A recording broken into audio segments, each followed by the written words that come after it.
Bismillahirrahmanirrahim. Alhamdulillahi rabbil alamin. Allahumma salli wa sallim wa barik ala Muhammad wa ala ali Muhammad.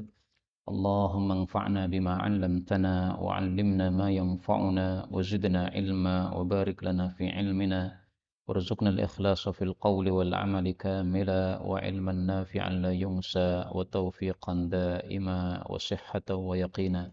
Amin ya rabbal alamin. Alhamdulillah kaum muslimin rahimakumullah. Kita sudah masuk pada bulan Jumadal Akhirah dan kita lanjutkan pengajian kitab Al-Jami' As-Shaghir. Kita masih membahas huruf alif. Kita sudah sampai pada hadis nomor 1641. Faqala al-muallif rahimahullahu ta'ala qala Rasulullah sallallahu alaihi wasallam umirna, kami disuruh biisbaghi, untuk menyempurnakan wudu. Wudu yang sempurna itu maksudnya melaksanakan segala yang disyariatkan dalam wudu tadi, baik yang wajibnya maupun yang sunnahnya. Karena wudu itu kan ada wajibnya, ada sunnahnya. Nah, menyempurnakan itu sunnah-sunnahnya jangan ditinggalkan. Umirna, kita disuruh. Kita siapa ini? Ada dua tafsiran. Tafsiran yang pertama, kami disuruh, yaitu kami, saya, dan umat saya. Penafsiran yang kedua, umirna, kami disuruh, yaitu para nabi. Dan ini dua tafsiran benar semuanya. Ya. Nah, para nabi disuruh menyempurnakan wudu, demikian juga kita umat Nabi Muhammad SAW juga. 1642. Umirna, kita disuruh bitasbih, untuk tasbih fi adbaris salawati, di belakang salat-salat, maksudnya salat 5 waktu. Thalathan wa thalathina tasbihah, 33 kali tasbih, wa thalathan wa thalathina tahmidah, 30 kali tahmid, wa arba'an wa thalathina takbirah, dan 34 kali takbir. Hadis ini sahih. Ini termasuk sunnah yang jarang dilakukan ya. Karena biasanya orang tasbih, tahmid, takbir, tiga-tiga semua. Memang itu ada hadisnya sahih. Tapi di sini juga sahih, takbirnya 34. Jadi mirip yang sebelum tidur.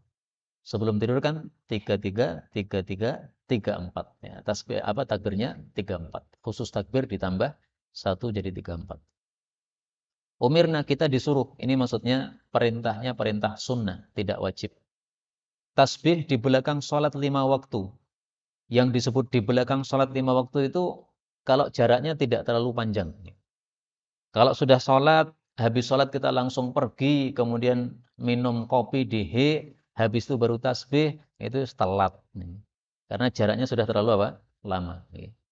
Tapi kalau jaraknya pendek, misalnya keluar ke kamar mandi dulu, habis itu pipis, habis itu baru tasbih 33, 33, 34, ini masih sah, yaitu masih melaksanakan sunnah ini. Maka yang disebut di belakang sholat itu ya sewajarnya. Jaraknya tidak boleh terlalu lama. Kemudian ini tidak harus urut. Tasbih, tahmid, takbir. Ini mau dibolak-balik bebas. Takbir dulu juga boleh. Berdasarkan hadis yang lain, Rasul bersabda, la yadurrukum biayyihinna bada'ta. La yadurruka biayyihinna bada'ta. Terserah kamu mulai yang mana saja, bebas. 1643. Amaroni, telah menyuruh saya Jibril, malaikat Jibril, an ukabbir, supaya saya mendahulukan yang lebih tua. Hadis ini sahih. Hadis ini termasuk hadis sababi yang ada sababul wurudnya. Yaitu Rasulullah memberikan siwak kepada orang yang lebih muda. Maka malaikat Jibril mengingatkan, berikan kepada yang lebih tua dulu. Dan ini tidak hanya berlaku dalam masalah siwak, masalah yang lain. Misalnya memberikan hidangan. Di sini kan ada hidangan ya, habis pengajian. Nah, siapa yang didahulukan? Dahulukan yang tua dulu. Kabir, dahulukan yang sepuh. Jadi bab penghormatan itu didahulukan siapa? Yang lebih tua. Kecuali kalau ada halaqah atau misalnya saya makan, di sini ada kanan saya ada orang, kiri saya ada orang. Nah, di sini berlaku lain. Saya habis minum, kalau ingin memberikan sisa minuman ini kepada orang yang di samping saya, harus yang kanan. Tidak boleh yang kiri. Meskipun yang kiri ini orang tua. Yang kanan ini anak kecil. Tetap anak kecil yang didahulukan. Karena ada kanan, ada kiri. Tapi ketika tidak kondisi seperti itu, inilah yang berlaku, didahulukan yang tua. Ini tafsiran yang benar untuk kata-kata ukabir. Adapun ada yang menafsirkan ukabir ini takbir id. Nah, ini dilemahkan penafsiran itu oleh para ulama. 1644. Imsahu usaplah alal khufain pada dua khuf wal khimar dan penutup kepala, yaitu sorban. Hadis ini didhaifkan Suyuti dan juga Albani, tetapi maknanya sahih berdasarkan hadis-hadis yang lain. Bahwasanya laki-laki boleh tidak melepas sorbannya ketika wudhu, cukup dibuka bagian depannya begini, kemudian diusap pada bagian kepala ini, setelah itu dilanjutkan pada sorbannya. Nah, bagaimana kalau bukan sorban, tetapi peci seperti yang saya pakai ini? Diperselisihkan oleh para ulama. Sebagian mengatakan kalau peci nggak berlaku. Kenapa? Karena sorban dengan peci beda. Sorban itu susah dilepasnya, susah dipasangnya. Peci kan gampang sekali, plung-plung. Nah, pendapat yang saya pilih, pendapat yang kedua, bahwa peci pun boleh. Kenapa? Karena ada hadis bahwasanya Nabi mengusap atas qolan suwahnya. Berarti apa? Boleh pecinya, boleh.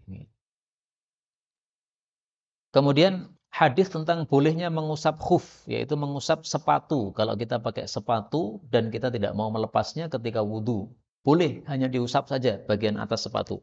Dengan syarat ketika kita memasang sepatu tadi pada kaki kita, kita sudah wudhu dulu. Nah, nanti kalau batal tidak usah dilepas. Itu hadisnya mutawatir.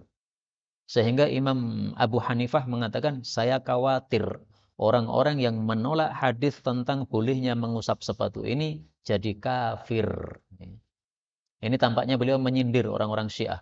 Orang-orang Syiah itu yang mereka menolak hadis tentang mengusap khuf ini. Bahkan ini bisa dijadikan pembeda siapa ahlu sunnah, siapa Syiah. Kalau ada orang tidak mau mengusap khuf, artinya menolak hadis khuf. Menolak hadis tentang mengusap apa? Sepatu ketika wudhu ini. Ini berarti dia orang Syiah. Tidak ada ahli sunnah yang menolak hadis tersebut. 1645. Imsah usaplah ra'sal yatim, kepala anak yatim, hakada, seperti ini. Maksudnya, ila muqaddami ra'sih, ke depan kepalanya. Jadi dari tengah ke depan. Waman lahu abun, adapun anak yang masih punya bapak, hakada, diusap begini, ila muakhari ra'sih, yaitu ke bagian belakang kepalanya. Dari tengah ke belakang. Hadis ini derajatnya dhaif, bahkan palsu, kata Syekh Albani. Sehingga tidak bisa dijadikan sebagai hujjah. Adapun mengusap kepala anak yatim, hadisnya sahih. Pernah kita tampilkan dulu, nggak usah ditampilkan lagi, bahwa mengusap kepala anak yatim menyebabkan hati kita menjadi lunak dan hajat-hajat kita akan dipenuhi oleh Allah Subhanahu wa taala. 1646. Amsik, tahanlah alaika, padamu, ba'da malika, sebagian hartamu. Fahuwa khairul lak, maka itu lebih baik bagi kamu. Hadis ini muttafaqun alaih, dan hadis ini termasuk hadis sababi yang ada sebab urutnya. Yaitu Ka'ab bin Malik ketika dia sudah diterima tobatnya oleh Allah Subhanahu wa taala. Ka'ab bin Malik ini gara-gara tidak ikut perang Tabuk padahal tidak punya alasan, maka dihukum oleh Allah Subhanahu wa taala. Selama 50 hari tidak boleh diajak bicara, umat Islam tidak boleh ngajak bicara mereka 3 orang termasuk Ka'ab. Nah, begitu sudah mendapatkan ampunan dari Allah, maka dia saking senangnya, dia katakan kepada Nabi, ya Rasulullah, bentuk tobat saya, semua harta saya sedekahkan. Nah, maka Nabi katakan, amsik alaika ba'da malik. Jangan semua, sebagian saja. Mau sedekah separuh harta silahkan, separuhnya kamu pakai. Kenapa? Masih punya tanggungan, anak, istri, dan kamu juga perlu makan. Di sini kenapa Nabi tidak menerima semua sedekah harta? Sementara Abu Bakar ketika sedekah semua hartanya diterima oleh Nabi SAW. Para ulama katakan karena tingkat imannya berbeda. Abu Bakar tingkat yakinnya tinggi, sehingga dia mensedekahkan seluruh hartanya, nggak ada masalah. Tapi Ka'ab bin Malik derajatnya lebih rendah daripada Sayyidina Abu Bakar. Nah, kalau Ka'ab bin Malik saja seperti itu, apalagi kita. Maka kita hukumnya tidak boleh sedekah seluruh harta. Karena apa? Kita nanti tidak akan sabar ketika tidak ada makanan di rumah kita sama sekali. 1647. Imshi, berjalanlah milan, 1 mil. 1 mil itu 1,8 kilo. berarti sekitar 2 kilo. Berjalanlah 2 kilo, maridon, jenguklah orang sakit. Artinya meskipun menjenguk orang sakit harus berjalan 2 kilo, lakukan. Imshi milaini, berjalanlah 2 mil, aslih, damaikan, bainatsnain, antara 2 orang. Artinya penting sekali mendamaikan 2 orang. Meskipun jauh, lakukan, saking pentingnya. Imshi thalathata amyalin, berjalanlah 3 mil, zur akhan fillah, ziarailah saudaramu karena Allah, yaitu saudara sesama muslim. Hadis ini derajatnya dhaif, menunjukkan pentingnya 3 masalah tadi. Menjenguk orang sakit, mendamaikan 2 orang yang berperkara, dan menziarahi seseorang karena Allah Subhanahu wa taala. 3 masalah ini hadisnya sahih semuanya dalam hadis-hadis yang lain. Adapun hadis ini tidak sahih. Dan kata-kata 1 mil ini para ulama jelaskan itu litaksir saja. Itu maksudnya meskipun jauh tetap kamu lakukan. Bukan berarti harus 1 mil betul, bukan. Ya. Dan disebut imshi, jalanlah, karena berjalan lebih utama daripada berkendara. Berjalan menjenguk orang sakit. Dengan naik motor menjenguk orang sakit. Lebih utama mana? Berjalan. Karena lebih lelah, ya, lebih banyak yang dilakukan. Lebih banyak langkahnya. Sama dengan ke masjid ya. Pakai motor ya boleh. Tapi berjalan kaki lebih utama. 1648. Umshu, berjalanlah kalian amami, di depan saya. Khallu, biarkanlah dhahri, punggung saya, lil malaikah, untuk para malaikat. Hadis ini disahihkan Al-Albani. Menunjukkan bahwasanya kalau Nabi berjalan, kita disuruh berjalan di depan Nabi, jangan di belakang beliau. Kenapa? Karena beliau punya khususiyah, yaitu apa? Kalau beliau berjalan, itu dibuntuti oleh malaikat di belakang-belakangnya. Jadi malaikat itu menjaga Nabi SAW. Sehingga orang kafir mau membunuh Nabi di tengah jalan, nggak bakal bisa. Adapun ustadz-ustadz dicegat di tengah jalan sudah biasa terjadi. Nah, itu karena tidak dijaga oleh para malaikat. Maka ini hukum khusus bagi Nabi, dijaga malaikat di belakang punggung beliau. Sehingga hadis ini nggak bisa diterapkan untuk para kiai. Kalau kiai jalan kita harus di depannya, nggak begitu. Bahkan para ulama katakan, kalau kita berjalan bersama kiai, adabnya adalah, kalau itu malam hari, adabnya kita di depan. Adapun kalau itu siang hari, adabnya kita di belakang. Kenapa kalau malam hari kita disuruh di depan? Untuk menjaga beliau. Ya, karena malam hari kan gelap, nggak tampak. Nah, nanti kalau ada kejadian tabrakan misalnya, yang tertabrak kita dulu. Adapun siang hari jelas. Kalau terjadi tabrakan itu karena ngebut, salah sendiri. 1649. Amit, singkirkanlah al-adha, gangguan, anit tariqi, dari jalan. Fa'innahu, karena sesungguhnya hal itu, laka, bagi anda, sodakoh, seperti sedekah. Maksudnya mendapatkan pahala seperti sedekah itu mendapatkan pahala. Hadis ini menunjukkan bahwa kalau kita melihat gangguan di jalan, hendaklah kita menyingkirkan. Ada kulit pisang misalnya, diambil, dibuang. Kenapa? Menyebabkan orang bisa terpeleset. Ada beling, diambil. Ada paku, diambil. Kalau kita diperintahkan seperti itu, berarti sebaliknya, dilarang kita masang gangguan di jalan. Maka saya meyakini hadis ini termasuk hadis yang sering dilanggar. Banyak orang memasang gangguan di jalan, tapi tidak sadar. Dia membuat acara walimah, jalan ditutup, ngawur banget nih. Jalan ini sopo tak tutup nih. Ini jalan milik orang, bukan milik mbahmu, bukan milik bapakmu. Kecuali kalau jalan kampung yang banyak sekali cabangnya, ditutup satu masih ada 1000 cabang lagi. Tapi ini jalan utama ditutup, orang susah. Orang harus mencari jalan-jalan yang sempit-sempit, yang melusuk-melusuk, susah. Nah, ini menyebabkan kesusahan orang, ini melanggar sabda Nabi SAW. Makanya dulu saya teringat bapaknya Ustadz Faiz itu ketika sebelum wafat, beliau katanya berwasiat, katanya. Nanti kalau saya mati, jenazah saya dibawa ke kuburan, jangan nutup jalan. Jenazah itu nggak perlu semua jalan, separuh udah cukup, ngapain nutup gitu. Jadi beliau tidak mau ketika mati jadi pengganggu untuk manusia. Ini satu wasiat yang bagus. 1650. Ummaka, ibumu dulu. Thumma ummaka, kemudian ibumu. Thumma ummaka, kemudian ibumu. Maksudnya berbaktilah kepada ibumu. Thumma abaka, kemudian bapakmu. Thummal aqrab, kemudian yang terdekat. Fal aqrab, lalu yang terdekat. Hadis ini sahih, menunjukkan bahwa hak ibu untuk kita berbakti kepada beliau lebih daripada haknya bapak. 3 kali lipat ibu. Kenapa 3 kali lipat? Para ulama katakan karena ibu mengalami keberatan-keberatan yang tidak dialami oleh bapak. Ada lagi yang mengatakan karena ibu itu satu, perutnya sebagai wadah untuk bayi tadi.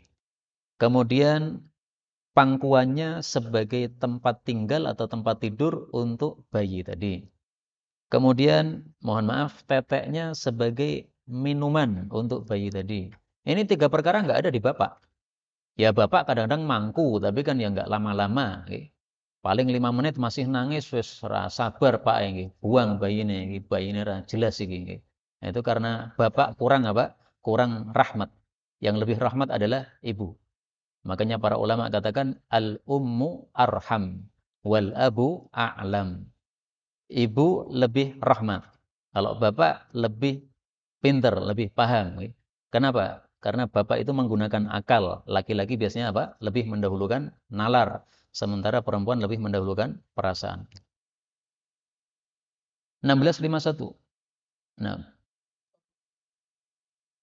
tsumal aqrab, kemudian yang terdekat, yang terdekat. Maksudnya orang yang paling dekat hubungan dengan kita setelah bapak. Misalnya nenek, misalnya kakek, misalnya lagi paman, misalnya lagi bibi. Jadi semakin hubungan itu lebih dekat dengan kita, dia lebih berhak untuk mendapatkan kebaikan dari kita. Jadi misalnya kita akan memberikan bantuan. Ini bantuan tidak cukup untuk semua orang. Nah, siapa yang didahulukan? Ibu dulu kalau membutuhkan, bapak dulu kalau membutuhkan. Nah, setelah itu siapa yang paling membutuhkan, siapa yang paling dekat hubungan kerabatnya. 1651 amlik, kuasailah yadaka, tanganmu. Maksudnya tangan jangan digunakan untuk yang madharat atau maksiat, tetapi gunakanlah untuk yang manfaat atau taat. Misalnya jabat tangan, nah ini yang manfaat, taat nih. 1652, amlik, kuasailah alaika terhadapmu lisanaka, lidahmu. Artinya lidah jangan digunakan untuk ngomong semaunya, tapi hendaklah diatur. Apa yang menyebabkan Allah ridha, kita ucapkan. Apa yang menyebabkan Allah murka, jangan diucapkan. Ini saya bacakan satu penjelasan para ulama sangat bagus. Al-lisan faqihatul insan.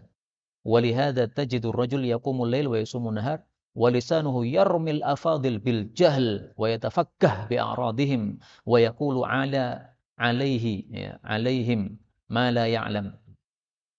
Lidah itu adalah buahnya manusia. Maksudnya terasa nikmat lidah itu digunakan untuk ngomong. Sehingga engkau mendapati kadang-kadang orang dia ahli tahajud, ahli puasa, tapi lidahnya ngomong ngalur ngidul, menuduh orang yang utama sebagai orang bodoh, ya menuduh ulama sebagai orang bodoh, kemudian suka membicarakan keburukan-keburukan orang lain dan menuduh orang lain sesuatu yang dia tidak ngerti. Nah, ini terjadi seperti ini. Apalagi yang dituduh para ulama. Imam Bukhari saja dituduh, Masya Allah. Sampai Imam Bukhari itu di akhir hayatnya, muridnya tinggal 2 orang. Gara-gara apa? Tuduhan. Tapi Allah tidak pernah tidur. Maka Allah setelah Imam Bukhari wafat, ini dalam biografi disebutkan katanya keluar dari kuburan beliau satu sinar. Ini benar atau tidak? Enggak tahu ya. Tapi biografinya seperti itu. Nah, maka orang-orang yang dulu menuduh Imam Bukhari pada minta maaf semuanya di depan kuburan beliau. Tapi nasir sudah menjadi bubur. Gara-gara kamu nuduh, maka muridnya hilang sampai tinggal 2 orang. Imam Muslim sama Ahmad bin Salamah. Tapi Allah tidak tidur. Maka sekarang Imam Bukhari namanya harum. Sementara yang memunculkan fitnah kepada Imam Bukhari namanya tidak harum sama sekali. Antum nggak tahu siapa dia. Dan kalaupun saya sebut namanya, tapi saya nggak perlu nyebut, antum juga nggak kenal. Namanya memang nggak terkenal. Padahal dulu di masa Imam Bukhari, ini 2 orang kiai yang ilmunya selevel.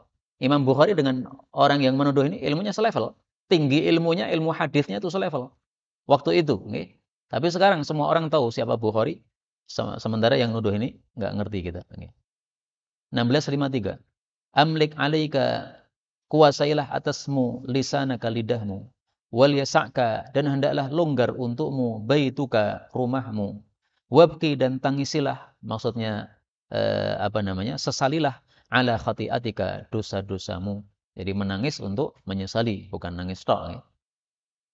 Yang dimaksud wal yasa'ka baituka, rumahmu cukup untuk kamu, itu maksudnya hendaklah kita melakukan amalan-amalan taat kepada Allah sibuk untuk taat kepada Allah di dalam rumah kita, sehingga tidak sempat untuk banyak keluar-keluar. Orang yang keluar-keluar itu kan karena nggak ada kerjaan gitu. Karena nggak ada kerjaan, akhirnya apa? Oh, males nih rumah. Akhirnya keluar, ngelencar ke sana, kemari, ya, ke mall dan sebagainya. Itu karena nggak punya kerjaan. Tapi orang yang selalu punya kerjaan, sholat duha, baca Quran, mempelajari ilmu agama, akhirnya waktunya habis untuk digunakan waktunya untuk amal-amal yang baik tersebut di dalam rumahnya. Paling-paling nanti amalannya selesai, sudah ada kegiatan lagi, azan, mendengar azan, dia sholat jamaah. Selesai sholat jamaah, pulang lagi, ada sesuatu yang dikerjakan di rumah lagi. Ini jawaban dari Nabi terhadap pertanyaan, Ya Rasulullah, man najat? Ya Rasulullah, keselamatan itu apa? Saya pengen selamat. Nah, Nabi memberikan 3 kunci selamat. Lisan dijaga, jangan banyak keluar rumah, kemudian tangisi dosa. Karena banyak keluar rumah nanti akan banyak masalah. Contoh tadi, saya keluar dari pengajian menuju ke sini. Itu ada masalah. Masalahnya apa? Didim oleh orang. Saya jadi mikir, salahku apa kok didim-dim ini? Nah, ternyata motor saya itu lampunya yang nyala, lampu yang dim. Nah, sehingga mungkin mengganggu orang. Nah, maka dia marah mungkin sama saya, kowe ngopo lampumu tok dim gini. Nah, saya nggak sadar, nggak tahu. Nah, ini masalah lagi. Alhamdulillah cuma didim saja. Bagaimana kalau orangnya marah kemudian turun ngaploki, nah, terus gimana? Nah, kita merasa nggak bersalah apa-apa. Jadi intinya di dalam rumah itu lebih selamat daripada di luar rumah. 1654. Amliku, perbaguslah al-ajina, adunan. Fa innahu, karena sesungguhnya hal itu a'zamu, lebih bagus, lebih besar, lil barakah, untuk berkah. Hadis ini dhaif. Maksudnya kalau membuat roti, orang Arab kan makanannya roti ya, maka adonannya diperbagus. Airnya diberi yang cukup. Karena kalau airnya cukup nanti rotinya semakin mekar, semakin berkah. Nah, demikian juga nasi juga, kalau kita terapkan hadis ini ya, nasi. Jangan buat nasi yang kenapa Pak? Sing kemelotak napa jenenge? Kerol sing keras. Nanti malah tidak kenyang, malah perutnya sakit. Nah, enggak berkah. Nasi yang empuk dimakan cepat, nah, sehingga jadi tenaga di dalam tubuh kita, lebih besar berkahnya. 1655. Umanaul muslimin, orang-orang yang amanah, orang-orang yang diamanai dari kalangan umat Islam, ala salatihim, terhadap salat mereka, wasuhurihim, dan terhadap sahur mereka, adalah al-muadzinun, para muadzin. Hadis ini sahih. Artinya, para muadzin itu adalah orang-orang yang diamanahi untuk menjaga waktu sholat dan waktu sahur. Sehingga maksudnya apa? Jangan sampai adzannya telat atau adzannya kecepatan. Belum masuk waktu, sudah adzan maghrib. Ya, orang-orang batal puasanya. Nah, maka berarti tidak amanah. Artinya muadzin harus apa? Adzannya tepat waktu. Kalau dia belum waktu sudah adzan, tidak amanah. Kalau dia sering molor juga, setelah 5 menit baru adzan, tidak amanah. 1656. Amna, yang paling terjaga, as-sufufi, soft-soft, minasyaitan, dari setan, dari gangguan setan, adalah as-safful awal, soft yang pertama. Hadis ini derajatnya dhaif.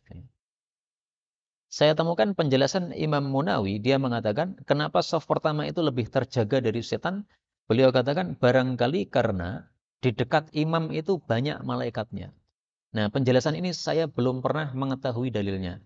Apakah ada hadis mengatakan bahwa malaikat itu berkerumun di samping imam? Saya nggak pernah ngerti. Beliau hanya mengatakan, barangkali karena banyak malaikat di dekat imam. Wallahu a'lam. 1657. Aminu, bacalah amin. Idza quri'a, apabila telah dibaca, ghairil maghdubi alaihim waladdallin. Hadis ini sahih ya. Ini belum ada derajatnya, ditulis sendiri-sendiri. Dan ini berlakunya di dalam salat maupun di luar salat. Kalau ada orang membaca ayat ini, maka ditutup dengan amin. Amin itu artinya Allahumma stajib, ya Allah kabulkan doa saya. 1658. Ini kok kecil kenapa ini? Oh, malah tambah cilik. Amironi, dua pemimpin. Walaysa bi amirain. Padahal keduanya bukan pemimpin, tapi faktanya jadi pemimpin. Yaitu yang pertama, al-mar'ah, seorang wanita, tahujju ma'al qaum. Dia haji bersama suatu kaum, fatahidu, lalu dia haid qabla an tatufa bil bait. Sebelum tawaf di Ka'bah, tawaf ziyarah, yaitu tawaf ziyarah, disebut juga tawaf ifadah, yaitu tawaf tanggal 10 Dzulhijjah. Falaisa, maka tidak boleh li ashabiha, untuk rombongannya, ayyang firu, untuk pulang, hatta yastakmiruha, sampai mereka minta izin kepada wanita tadi. Jadi kalau ada rombongan haji, kemudian ada satu wanita tanggal 10 Dzulhijjah belum tawaf. Berarti kan belum selesai hajinya kan? Oh, itu wajib dalam haji. Nah, maka harus ditunggu sampai haidnya selesai. Nah, kalau haidnya sudah selesai, dia tawaf ifadah. Misalnya tanggal 10 dia masih haid. Nanti akan bersih haidnya tanggal 13. Ya sudah, ditunggu sampai tanggal 13. Dia setelah tawaf ifadah baru boleh pulang. Kalau dia pulang belum tawaf ifadah, ya tahun depan dia haji lagi aja. Nah, tawaf ziarah ini nama lainnya adalah tawaf ifadah. Ini adalah salah satu dari 4 amalan yang harus dilakukan pada tanggal 10 Dzulhijjah oleh orang yang haji. Ramyun, melempar jumrah, nahrun, gundul, nahrun, menyembelih, halqun, gundul, tawafun, tawaf ifadah. 3 yang pertama kalau sudah dilakukan ini namanya tahallul awal. Kemudian kalau tawaf ifadah ini namanya tahallul tsani. Disebut awal sama tsani kenapa? Karena kalau sudah tahallul awal itu sudah halal pakai parfum, pakai baju dan sebagainya. Tapi jima nggak boleh. Menikahkan orang nggak boleh. Melamar orang nggak boleh. Kalau sudah tahallul tsani baru boleh untuk jima dan sebagainya tadi. Kemudian yang kedua, warrajul, seseorang yatba'ul janazah, mengikuti jenazah, fayusalli 'alaiha, lalu dia mensalatkan jenazah.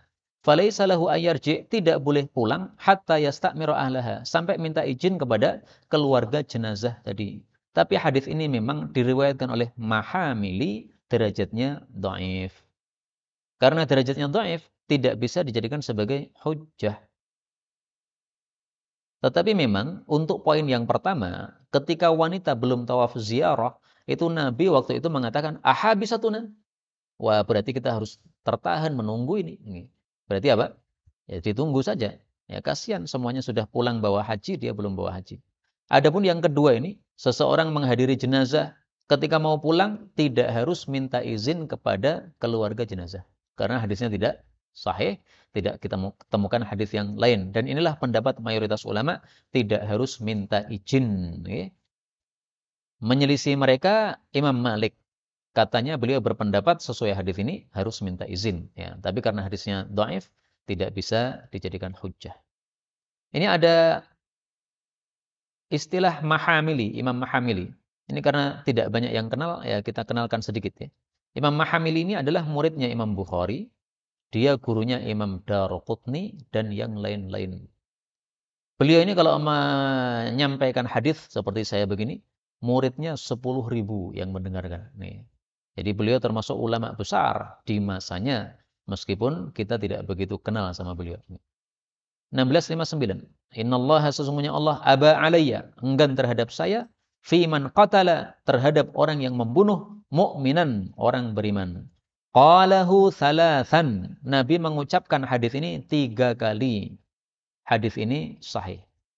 Hadis ini menunjukkan bahwasanya orang yang membunuh orang beriman secara zalim, Allah enggan untuk kasih ampunan kepada orang itu. Maka engkau, wahai yang sudah membunuh 6 laskar pada Desember tahun lalu, ingat-ingatlah hadis ini, Allah enggan kasih ampunan untuk kamu. Mateo dalam keadaan su'ul khatimah, kalau kamu tidak mau memperbaiki diri.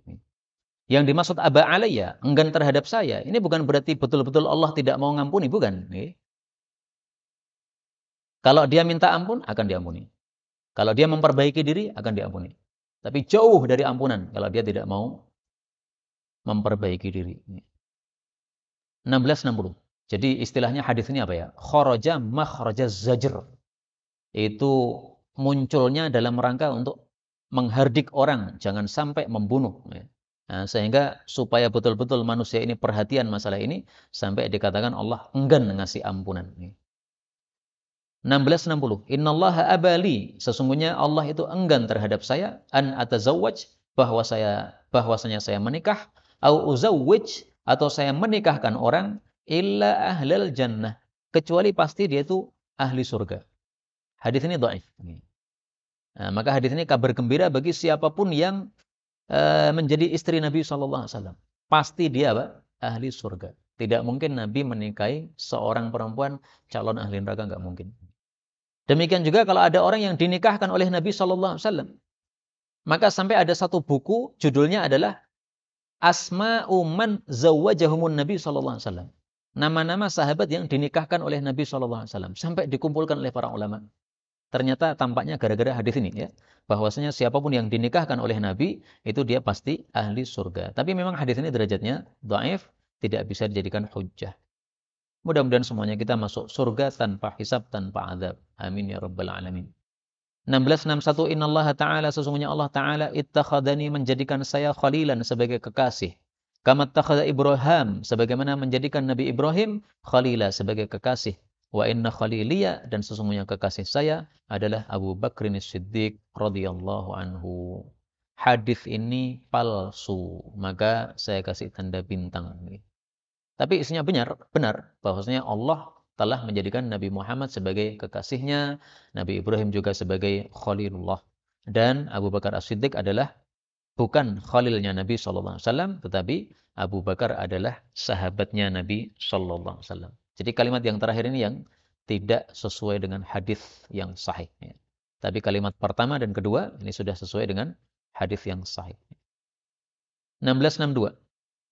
Innallaha ta'ala, sesungguhnya Allah Ta'ala ajarakum, melindungi kalian, min thalathi khilal, dari 3 perkara. Yang pertama, alla yad'uwa alaikum nabiyyukum, tidak akan mendoakan keburukan atas kalian nabi kalian, fatahliku jami'an, lalu kalian binasa semuanya. Jadi tidak mungkin seperti Nabi Nuh alaihissalatu wassalam. Kalau Nabi Nuh mendoakan kehancuran untuk umatnya, dikabulkan oleh Allah, dikirim banjir, wah, akhirnya habis semua, tersisa orang yang bersama Nabi Nuh, 70 orang atau berapa itu. Maka seluruh manusia di atas muka bumi ini semuanya keturunan Nabi Nuh alaihissalatu wassalam. Mau Arab, mau Jawa, sama ya. Nah kok beda-beda? Yang satunya mancung, satunya pesek seperti kita. Nah itu karena anaknya Nabi Nuh juga macam-macam. Ada yang pesek, ada yang mancung, ada yang hitam, ada yang putih. Kalau yang hitam-hitam itu negro maksudnya ya. Kalau Indonesia ini enggak hitam ya, coklat nih. Negro itu katanya gara-gara Nabi Nuh ketika di atas kapal pesan sama anak-anaknya, semua yang di kapal jangan hubungan intim. Kalau nanti mau hubungan nanti sabar nunggu kapalnya turun. Nah, ada satu anak Nabi Nuh tidak sabar, akhirnya dia hubungan. Nah, oleh Allah dihukum, maninya jadi hitam kayak tinta sehingga anaknya jadi negro nih. Tapi itu cerita Israiliyat nih, rasa dipercaya nih. Wong dirungokke tok mawon nih. Kemudian yang kedua, wa alla yadhhara, tidak mungkin menang ahlul batil, ahli kebatilan yaitu orang-orang kafir, ala ahli haq, terhadap ahli kebenaran yaitu orang-orang muslim. Jadi sudah dijamin muslim tidak mungkin dikalahkan oleh orang kafir. Itu maksudnya kalah secara total loh. Kalau kalah sebagian ya itu wajar. Seperti sekarang Yahudi menguasai apa? Israel menguasai Palestina, ya itu karena sebagian. Tapi kalau seluruh dunia semua orang kafir menguasai orang muslim, tidak mungkin, nggak bisa, nggak akan bisa. Ini sudah dijamin oleh Allah Subhanahu wa taala, oleh Nabi. Wa alla tajtami'u, dan bahwasanya kalian tidak akan berkumpul ala dhalalatin, di atas kesesatan. Artinya tidak mungkin umat Islam sepakat dalam kesesatan, tidak mungkin. Kalau ada yang berpendapat sesat, itu pasti ada yang berpendapat yang sebaliknya. Tapi kalau semuanya sepakat menetapkan suatu hukum, ternyata salah, tidak mungkin. Hadis ini memang derajatnya dhaif, tapi poin-poinnya kita temukan dalam hadis yang sahih. Contohnya ini tadi ya, kumpul di atas kesesatan, tidak mungkin. Ini ada hadis yang sahihnya. Kita tampilkan saja, karena ini berkaitan dengan masalah ijma', ya, kesepakatan para ulama atau kesepakatan para muslimin, tidak mungkin salah. La tajtami'a. Loh, orang nih. Ala dhalalah. Innallaha, sesungguhnya Allah Ta'ala, qad ajara ummati, sudah melindungi umatku, an tajtami'a ala dhalalah, untuk kumpul di atas kesesatan. Hadis riwayat Ibnu Abi Asim, sahih. Demikian juga hadis riwayat Tirmidzi. Innallaha Ta'ala la yajma'u ummati. Allah tidak mungkin mengumpulkan umat saya ala dhalalah, di atas kesesatan. Hadis riwayat Tirmidzi, sahih. Makanya ijma'nya para ulama itu bisa dijadikan hujjah. Kenapa? Tidak mungkin ulama sepakat kok hasilnya keliru, itu nggak mungkin. Contohnya, ulama sepakat bahwasanya kalau orang itu masih mampu untuk berwudu, maka dia wajib berwudu, cari air. Maka musafir tidak boleh tidak berwudu padahal air di depan mata dia, nggak boleh. Ini sudah ijma' para ulama. Sehingga kalau ada yang berpendapat musafir boleh bertayamum meskipun air di depan mata, ini pendapat yang syadzun, janggal. Ini menyelisih kesepakatan para ulama. Contoh lain, ulama sepakat bahwa wanita tidak wajib Jumatan. Nah, maka ibu-ibu enggak hadir Jumatan enggak masalah. Tidak ada dosa sama sekali, memang enggak wajib. Yang mengatakan wanita wajib Jumatan itu pendapat yang janggal, yang syadz itu ya. 1663, innallaha, sesungguhnya Allah, ihtajara, telah menghalangi atau tobat ala, pada kulli, setiap sahibi bid'ah, pelaku bid'ah. Hadis ini sahih. Maksudnya, orang yang melakukan bid'ah itu biasanya tidak bakal tobat. Kenapa? Karena orang bid'ah itu mengira bid'ahnya itu baik. Coba antum tanya orang Syiah. Kebenaran itu Syiah atau mengikuti sunnah? Dia pasti meyakini Syiah itu yang benar. Nah, terus orang-orang Syiah itu, orang-orang ahli sunnah itu gimana? Orang-orang sesat, keblinger itu. Sama juga kalau kita ditanya siapa yang benar? Ya kita ahli sunnah. Kalau Syiah, Khawarij, Mu'tazilah, semuanya kelompok bid'ah sesat. Karena kita meyakini bahwa yang benar yang mengikuti sunnah Nabi SAW. Nah, maka hadis ini mirip dengan ayat Quran. Allah mengatakan apa? Yahsabuna annahum yuhsinuna sun'a. Surat Al-Kahfi ayat 104. Alladzina dhalla sa'yuhum fil hayatid dunya, orang-orang yang sesat di dunia, wa hum yahsibuna annahum yuhsinuna sun'a. Mereka mengira bahwa mereka sudah berbuat baik. Ini salah satu tafsirannya adalah orang-orang Khawarij. Khawarij itu menghalalkan darah umat Islam. Mengira itu benar. Mereka ahli sholat, ahli tahajud, ahli baca Quran. Bahkan sebagian imam mereka kalau salat subuh itu membaca Al-Baqarah sampai khatam. Sehingga selesai salat subuh matahari sudah terbit. Nah, itu mereka sungguh-sungguhnya ibadah dahsyat, tetapi saking dahsyatnya malah melanggar syariat nih. Nah, mereka kalau diingatkan nggak mau, ya, menganggap bahwa mereka sudah benar. 1664. Innallaha ta'ala, sesungguhnya Allah Ta'ala, idza ahabba 'abdan, kalau mencintai seorang hamba, ja'ala rizqahu, Allah jadikan rizkinya itu kafafa. Kafafa itu apa ya? Kafafa itu cukup. Cukup itu artinya pas. Pas itu maksudnya tidak sisa, tidak lebih. Tidak sisa. Tidak sisa, tidak kurang. Kalau kurang itu berarti termadoroti dia. Pengeluarannya setiap bulan misalnya 1 juta, tapi penghasilannya cuma 500. Ini terganggu. Tetapi kalau sisa, turah-turah, ya, duitnya sisa banyak, nah itu tidak kafaf.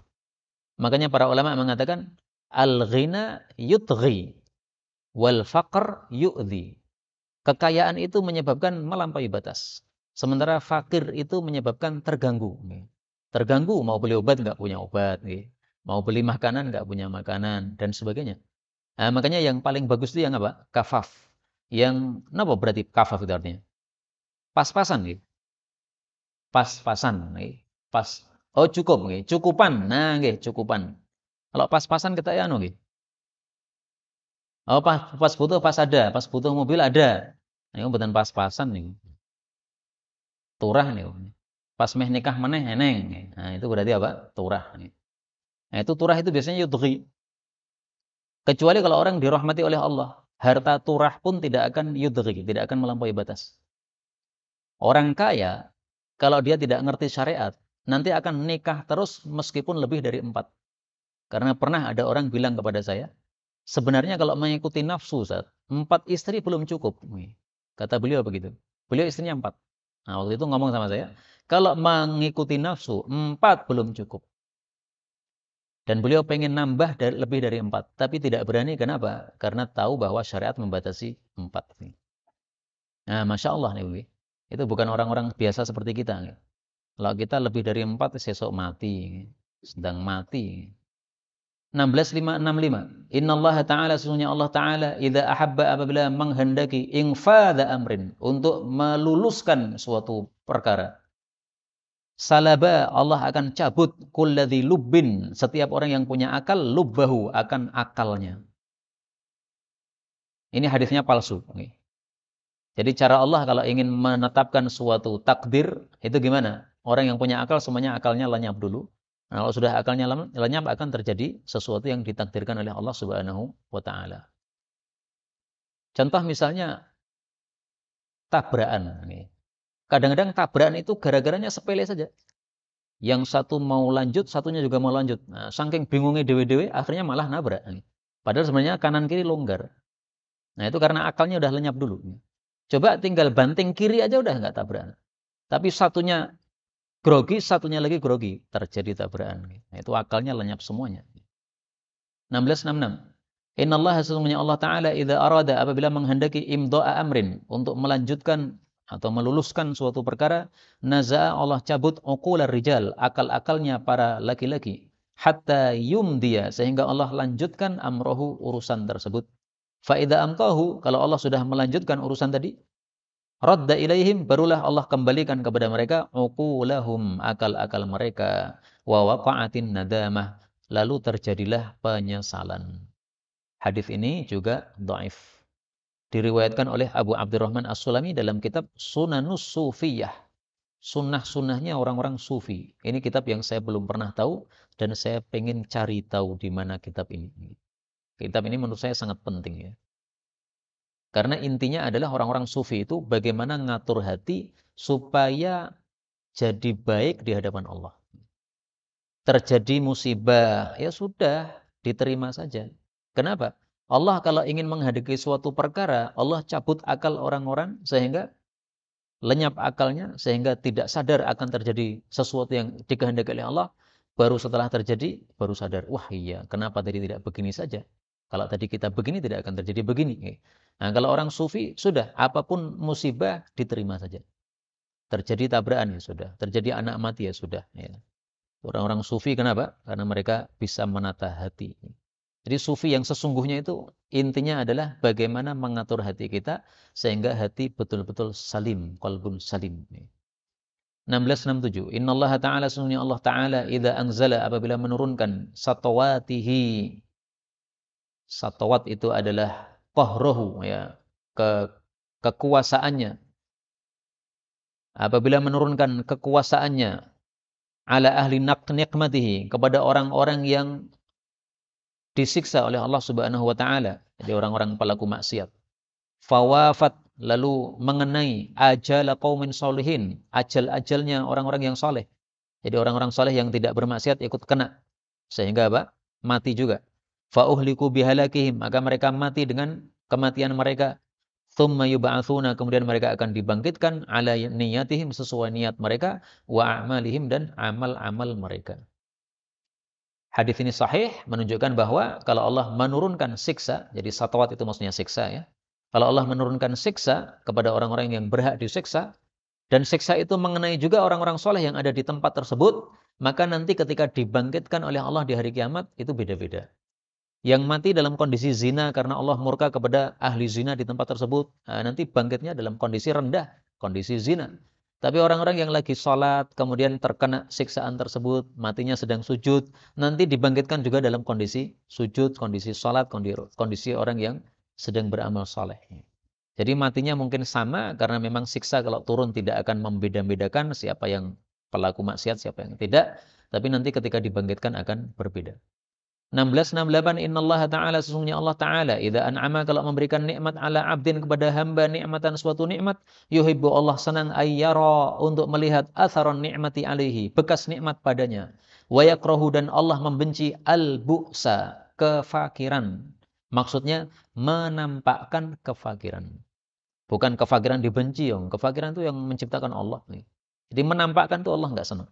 Wattabaus, demikian juga menampak-nampakkan kefakiran. Menampakkan saja Allah tidak suka. Apalagi menampak-nampakkan. Sengaja pakai baju yang bolong, yang sobek-sobek. Allah nggak senang begitu. Wa yubghidu, dan Allah membenci as-sa'il, orang yang meminta al-mulhif, yang ngedrel memintanya itu, terus-menerus meminta. Wa yuhibbu, dan Allah mencintai al-hayyiya, orang yang malu sehingga tidak minta. Al-afif, dia menahan diri. Al-muta'affif, yang dia berusaha menahan diri.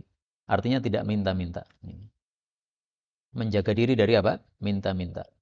1669, innallaha ta'ala, sungguhnya Allah ta'ala idza radiya, apabila ridho anil abdi, terhadap hamba, athna alaih, Allah memuji terhadapnya, bisa ba'ati asnafin, dengan 7 macam, minal khairi, dari kebaikan, lam ya'malhu, yang belum dia amalkan.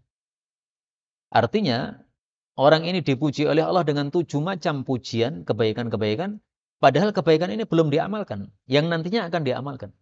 Allah mengatakan dia ahli tahajud, padahal belum ahli tahajud, tapi nanti suatu saat dia ahli tahajud. Wa idza sakhita 'alal 'abd, sebaliknya kalau Allah murka kepada hamba, asna 'alaihi bi sab'ati asnaf, Allah akan sebutkan terhadap dia 7 macam minasyarri, keburukan, lam ya'malhu, yang padahal dia belum melakukannya, tapi nanti pasti akan melakukannya. Hadis ini derajatnya dhaif. Terakhir ya, 1670. Innallaha, sesungguhnya Allah Ta'ala, idza qada, apabila menetapkan, ala abdin, kepada seorang hamba, qadaan, akan suatu ketetapan, lam yakun lid qadaihi, tidak akan ada terhadap ketetapan tadi maraddun, penolakan. Hadis ini dhaif, tetapi isinya sahih. Memang Allah fa'alul lima yurid, pasti melakukan apapun yang sudah ditetapkan olehnya. Wallahu ta'ala alam bisawab. Inilah yang dapat kita pelajari, benarnya dari Allah. Kalaupun ada salahnya, fa astaghfirullahal azim li wa lakum, walhamdulillahi rabbil alamin.